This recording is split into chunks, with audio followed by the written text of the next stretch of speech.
Bonjour et bienvenue à la neuvième édition de Slovaquie en 15 minutes. Nous souhaitons vous faire savoir les actualités sur l'économie slovaque et le monde des affaires du dernier mois. Pour commencer, je donne la parole à ma collègue Pauline. Merci Dominica. Je vais donc commencer par des nouveautés en termes de économie, tout simplement. Donc, le produit intérieur brut slovaque a augmenté de 0,3% en glissement mensuel en décembre 2022, ce qui constitue l'un des meilleurs résultats de l'Union européenne. Au total, au cours de l'année 2022, l'économie slovaque a connu une croissance de 1,7%. Cette performance a dépassé les prévisions économiques de l'année dernière, qui prévoyaient une récession au tournant de l'année 2022, censée durer jusqu'au mois de printemps, compte tenu des circonstances macroéconomiques complexes de l'année dernière. Cette performance a été fortement stimulée par la consommation des ménages, qui est retournée à des niveaux pré-pandémiques. Les ventes au détail en Slovaquie ont augmenté de 4,3% en glissement annuel l'année dernière, suite à un retour des acheteurs dans les magasins spécialisés. Les services ont également enregistré des chiffres positifs en 2022. En 2023, il est supposé que cette tendance positive de croissance sera maintenue en Slovaquie et sera portée par les investissements en provenance de fonds européens. Dominica, la slide suivante, s'il te plaît. En ce qui concerne l'industrie, la production industrielle slovaque a diminué de 4,7% en 2022, après avoir enregistré une croissance de 10,4% l'année précédente. La plupart des 15 secteurs industriels surveillés ont enregistré des résultats inférieurs en comparaison à l'année précédente. La baisse de performance de l'industrie slovaque en 2022 est principalement due à de moins bons résultats dans la production de véhicules, dans la métallurgie et dans le caoutchouc. La production d'équipements électriques a, quant à elle, augmenté. Malgré une baisse de production industrielle, l'industrie slovaque a enregistré une augmentation de ses ventes de 6,8% en glissement annuel pour l'ensemble de l'année 2022. Sur les 16 industries suivies, 12 ont enregistré un résultat positif. Pour illustrer cela, les ventes globales pour 2022 ont connu une croissance à 2 chiffres en glissement annuel dans les transports et l'entreposage, ainsi que dans les activités d'information et de communication. La construction est le seul secteur à enregistrer des ventes plus faibles en glissement annuel en 2022.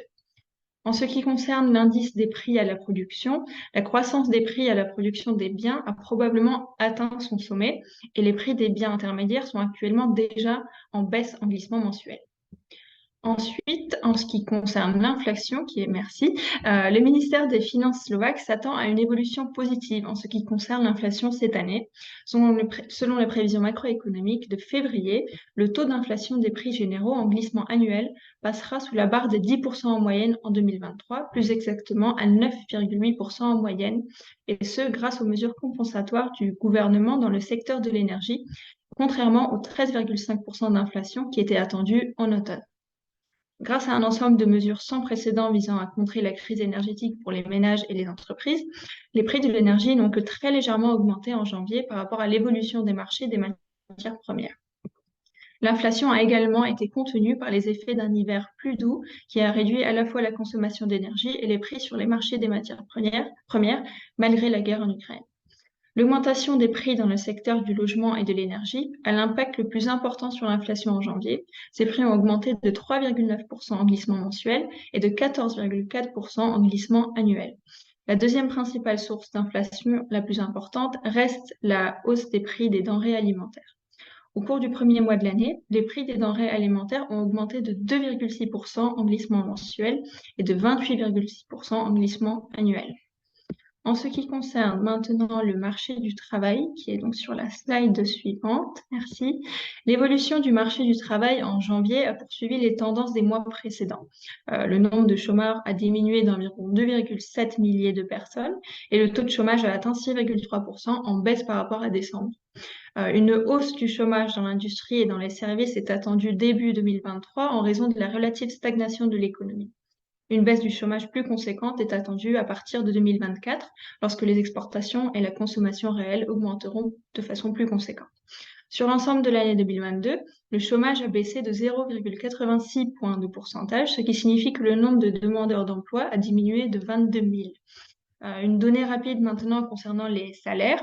Le salaire médian slovaque était exactement de 1 350 € bruts en 2022. Les différences entre les régions restent très importantes et augmentent avec le diplôme obtenu. La baisse des salaires réels s'atténuera en raison de la diminution de l'inflation. Les salaires réels stagneront en 2023 et ne gagneront en dynamisme qu'après la résorption de l'inflation. Une hausse progressive du taux d'épargne, qui est actuellement à un niveau extrêmement bas, est attendue et contribuera à une atténuation des déficits extérieurs. Ensuite, pour mon dernier point, qui est sur la slide suivante, merci beaucoup, la prestigieuse agence internationale Fitch Ratings a confirmé la notation de la Slovaquie au niveau élevé A avec une perspective négative. Les investisseurs apprécient en particulier notre cadre macroéconomique, nos exportations compétitives et la stabilité des investissements directs étrangers. La perspective négative est due à l'incertitude persistante de l'impact économique de la guerre en Ukraine et de la crise énergétique qui en résulte, ou bien à la situation politique incertaine après les élections parlementaires anticipées. L'agence Fitch est favorable à la réforme des retraites qui contribuera à réduire les pressions à long terme liées au vieillissement de la population. Les analystes s'attendent également à ce que la consommation des ménages reprenne son élan à moyen terme, aidée par un marché du travail stable et une inflation plus faible. Cette évolution, associée à un rebond attendu de la demande extérieure, devrait contribuer à faire passer la croissance économique au-dessus de 2%. Enfin, la perspective pourrait passer de négative à stable si l'économie slovaque parvient à réduire sa dépendance au gaz russe et à diversifier ses sources d'énergie. Voici tout pour moi et je laisse maintenant la parole à ma collègue Dominika. Merci Pauline. Je vais commencer par les parcs industriels et stratégiques. L'année dernière, l'Est de la Slovaquie a fait une percée dans le domaine de l'entrepreneuriat et des affaires.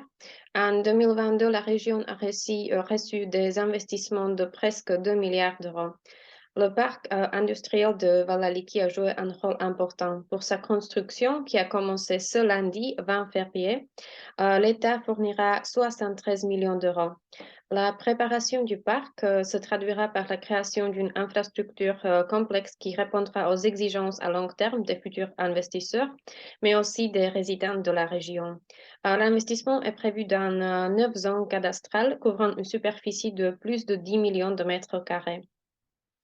Volvo est donc le premier et le plus grand client de ce parc industriel. Actuellement, il y a déjà d'autres investisseurs qui sont intéressés par ce projet qui prévoit la création de plusieurs milliers de nouveaux emplois. L'ensemble du site est développé conformément à la politique et aux normes de Volvo et aux exigences d'un site de production de véhicules électriques prestigieux et unique. Parallèlement, Volvo est connu pour ses engagements environnementaux et l'importance qu'il accorde à la durabilité.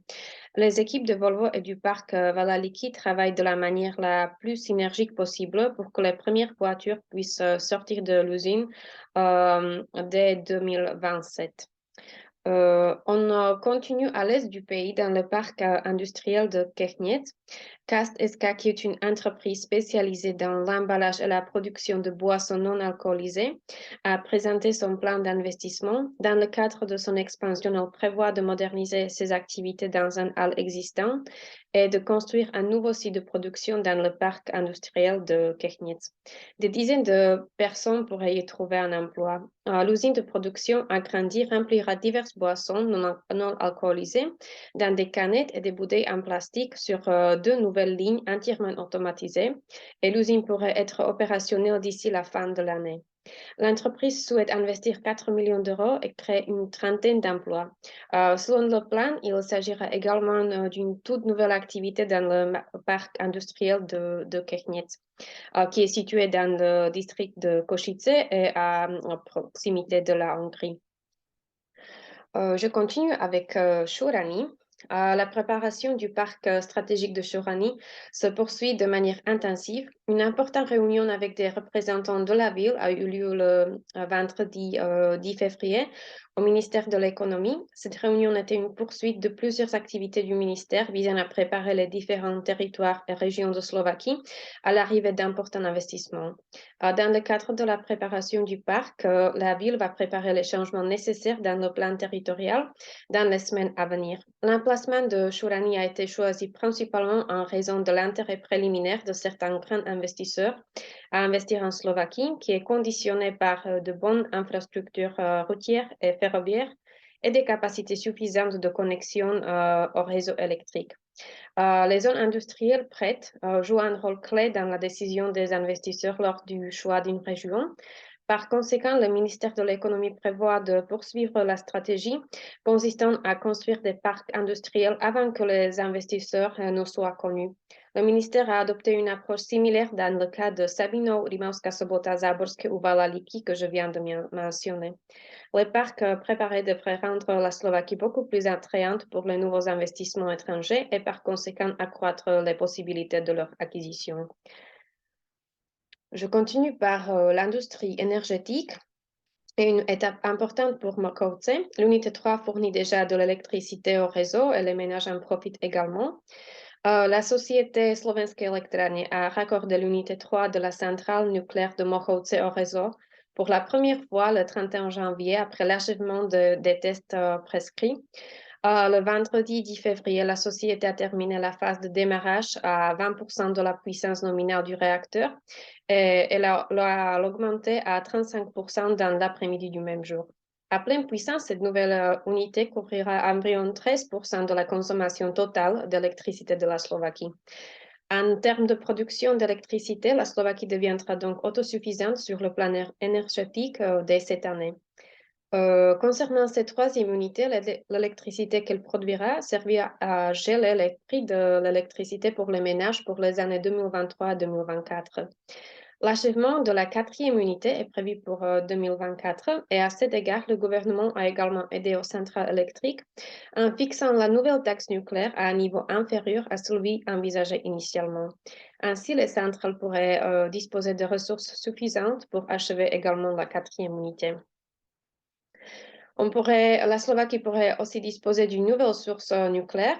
Le mercredi 15 février, la compagnie d'électricité nucléaire de Slovaquie, GES, a soumis à l'autorité de surveillance nucléaire une demande de permis d'implantation d'une installation nucléaire pour le projet de nouvelle source nucléaire à Jaslovské Bohunice. Or, le délai légal de la procédure administrative est d'une année civile et la documentation complète contient près de 2000 pages de texte. Les travaux sur la nouvelle centrale nucléaire vont se poursuivre selon le calendrier de la phase préparatoire, en se concentrant sur le traitement de la documentation conformément à la législation sur la construction. La date prévue de soumission à l'autorité de construction est la fin de 2025. Selon l'entreprise nucléaire, les autres activités seront concentrées sur la préparation du processus de sélection de fournisseurs de la technologie de la centrale nucléaire. La technologie nucléaire n'a pas encore été sélectionnée. Elle est basée sur les projets possibles des fournisseurs mondiaux, de sorte que tout projet sélectionné répond aux questions préalables requises. Pour finir, je vais finir par l'aide à l'investissement. Le gouvernement a approuvé une aide à l'investissement pour Terichem Tervakovsky le mercredi 8 février sur proposition du ministre de l'Économie. Le gouvernement a approuvé une aide à l'investissement pour le projet de Terichem Asvit qui est axé sur la production de feuilles diélectriques pour le système de transmission d'électricité. L'entreprise recevra une aide à l'investissement sous la forme d'un allègement fiscal d'environ 4,5 millions d'euros. L'entreprise a l'intention d'investir au moins 30 millions d'euros et 36 nouveaux emplois devraient être créés. La production devrait démarrer en janvier 2025 et atteindre la pleine capacité prévue en décembre 2026. La totalité de la production de la nouvelle usine sera destinée à l'exportation. J'aimerais encore ajouter que si vous souhaitez savoir plus sur les conditions actuelles d'aide à l'investissement, vous pouvez regarder le replay du webinaire qu'on a organisé la semaine dernière et qui est disponible en anglais sur notre site web. Concernant les événements à venir, vous pouvez vous inscrire au webinaire sur la nouvelle loi sur la construction, changement dans les prix de transfert à partir de 2023 et tendances actuelles en droit du travail et ressources humaines. Nous vous remercions pour votre attention et restons à votre disposition pour toute question. Bonne journée et au revoir.